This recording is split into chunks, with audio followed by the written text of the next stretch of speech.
جهان روز یک آب و گیل آفریدم، تو ایران و تاتار و زنگ آفریدی. من از خاک و پولاد ناب آفریدم، تو شمشیر و تیر و تفنگ آفریدی. تبر آفریدی نهال چمن رو، قفس ساختی طایر نغمه زن رو. یہ ڈاکٹر علامہ اقبال کی ایک بڑی مشہور نظم ہے جس کا عنوان ہے محاورہ مابین خدا و انسان۔ اس میں ڈاکٹر علامہ اقبال خدا اور انسان کے درمیان کے مکالمے کو بیان کرتے ہیں، جس کے دو حصے ہیں۔ اس نظم کے پہلے حصے میں خدا انسان سے مخاطب ہے اور کہتا ہے میں نے اس دنیا کو مٹی اور پانی سے پیدا کیا، لیکن تم نے اس دنیا کو ایران، تاتار اور زنگ میں بانٹ دیا۔ تم زمین اور قوم کے نام پر الگ ہو گئے۔ میں نے تو زمین سے خالص لوہا پیدا کیا، لیکن تو نے اس لوہے سے تلوار بنائی، تیر بنایا، بندوق بنائی اور کلہاڑی بنائی، اور اس کلہاڑی سے تم نے شاداب درختوں کو کاٹ دیا اور اس کی لکڑی سے ایک آزاد سریلی آواز والے پرندے کے لیے پنجرہ تیار کیا اور اس کو تو نے قید کیا۔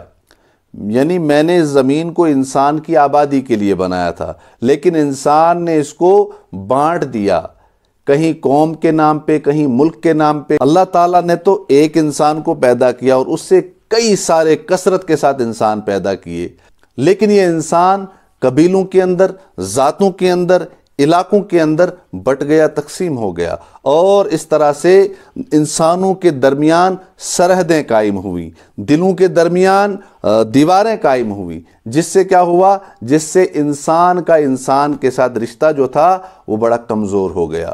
آج ہم دنیا کے کسی بھی کونے میں دیکھتے ہیں انسان کا ہمدرد نہیں رہا ہے۔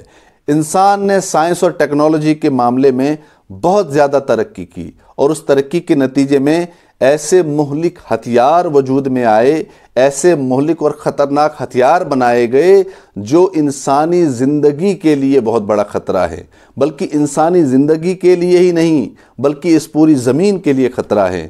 خدا نخواستہ ان ہتھیاروں میں سے اگر کوئی بھی مہلک ہتھیار اس زمین پر استعمال کیا جائے تو یہ زمین قابل رہائش نہیں رہے گی، یہ زمین آگ کا انگارہ بن جائے گا اور یہاں پر زندگی ہمیشہ ہمیشہ کے لیے ختم ہو جائے گی۔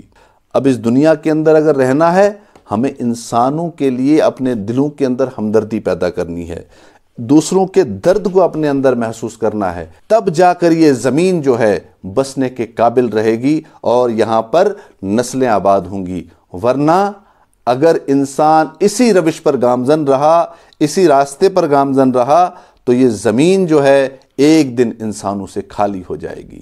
والسلام۔